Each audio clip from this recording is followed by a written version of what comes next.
बड़ी बहू, देखो ना, मेरी यह लाल साड़ी यहाँ से फट गई है। इस साड़ी का रंग भी बदरंग सा हो गया है। हर बार होली पर लाल साड़ी ही पहनती हूँ ना, और कोई दूसरी लाल साड़ी भी नहीं है। इस बार बाजार जाना तो मेरे लिए भी एक लाल साड़ी ले आना। जानकी जी साड़ी को खोलते हुए अपनी बहू संगीता से बोली। सास की बात सुनते सुनते रसोई में काम करती दोनों बहुओं के चेहरे के हाव भाव बदल गए। तब बताते हुए बड़ी बहू संगीता अपनी देवरानी जया से बोली, लो, इनको यहाँ लाल साड़ी की पड़ी है और वहाँ ससुर जी खाट पर बीमार पड़े हैं। अरे कुछ तो उम्र का लिहाज करें सासू माँ। अब लाल साड़ी पहनकर कौन सा ससुर जी को जिला लेंगी। हमें तो यह चिंता खाए जा रही है कि पता नहीं इस बार होली का त्यौहार सुख शांति से निकलेगा भी कि नहीं, और इनके श्रृंगार ही पूरे नहीं होते। छोटी बहू जया भी कहाँ चुप रहने वाली थी।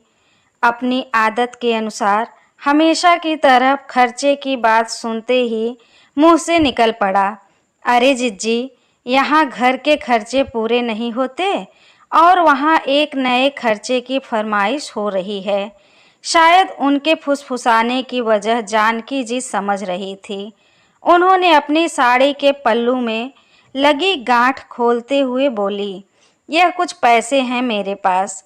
इस बार की बुढ़ापा पेंशन के आए थे मेरे, और तेरे ससुर जी की कुछ दवाइयाँ मंगवाए थे, यही थोड़े बचे हैं।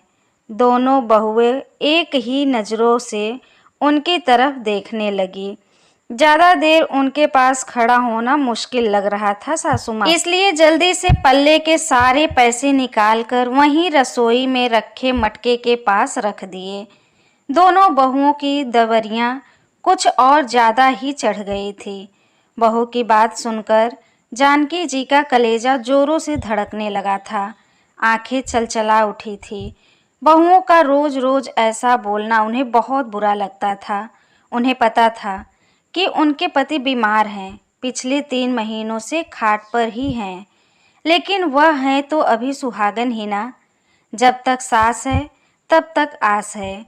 पति की ऐसी अवस्था देखते देखते जानकी जी की केवल एक ढांचा बनकर रह गई थी।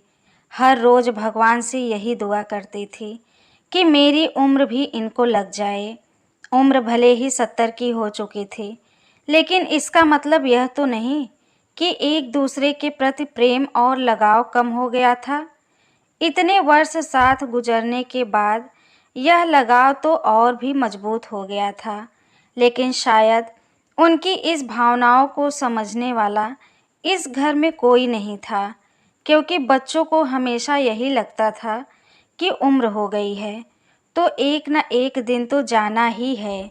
मृत्यु तो शाश्वत सत्य है, यह सभी को पता है, लेकिन स्वीकारना सभी के लिए मुश्किल। फिर उस मोह का क्या करें जिसमें जन्म के साथ ही इंसान बन जाता है। जानकी जी के जाते ही संगीता ने आगे बढ़कर उनके रखे पैसे उठाए, और 500 रुपये हैं, पता नहीं कहाँ छिपा कर रखी थी। हमेशा तो कहती हैं बाबूजी की दवा में लग गए।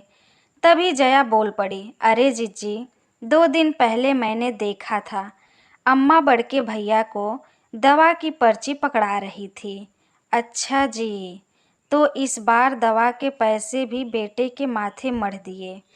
एक यह हैं जो अम्मा बाबू के प्रेम में मरे जाते हैं, और एक तरफ अम्मा हैं जो पैसे छिपा कर रखती हैं। हे भगवान, बुढ़ापे में भी शौक पूरा करना नहीं भूलती ये। मैं ला कर दूंगी इन्हें लाल साड़ी। दांत पीसते हुए संगीता बोली। उधर होली को 2 दिन बचे थे, सारा सामान आ चुका था। जानकी जी भी इंतजार में बैठी थी कि बहू बाजार से साड़ी लाएगी, लेकिन उनकी साड़ी नहीं आई। दोबारा बोलने की और कुछ पूछने की हिम्मत नहीं थी जानकी जी की। अपनी वही पुरानी साड़ी निकालकर सुई धागा लेकर बैठ गई, लेकिन इस उम्र में आंखें भी साथ नहीं दे रही थी। बाबूजी भी अपनी पत्नी की बेबसी पर चुप थे। हाँ, आंखों से 2 बूंद आंसू जरूर गिर गई थी। आंगन में खेलती हुई पोती को आवाज देकर अपने पास बुलाया और सुई दिखाते हुए बोली, बिटिया जरा इसमें धागा डाल दे। वो धागा डालकर वापस खेलने भाग गई। जानकी जी ने कांपते हाथों से साड़ी सी ली और सुबह नहाकर वही साड़ी पहन ली और अपने पति के सिरहाने बैठ गई। पूजा का वक्त हो चला था, लेकिन अम्मा अभी बैठी ही थी। बेटा आया और बोला, अम्मा चल पूजा हो रही है। अम्मा, ओ अम्मा। लेकिन अम्मा नहीं बोली। अम्मा सुहागन ही विदा हो गई। बाबूजी की आंखें भी खुली की खुली ही पथरा गई। अब ना किसी को दवा की ज़रूरत थी और ना साड़ी की। दोस्तों, जो माता पिता अपनी सारी उम्र बच्चों की ज़रूरत पूरी करने में निकाल देते हैं, उम्र के अंतिम पड़ाव पर वही माता पिता अपनी छोटी छोटी ज़रूरतों और इच्छाओं के लिए अपने बच्चों पर आश्रित हो जाते हैं और एक दिन उनके साथ साथ उनकी इच्छाएं भी दम तोड़ देती हैं। इसीलिए दोस्तों, माता पिता वह हस्ती हैं जिनके पसीने की एक बूंद का कर्ज भी औलाद नहीं चुका सकते।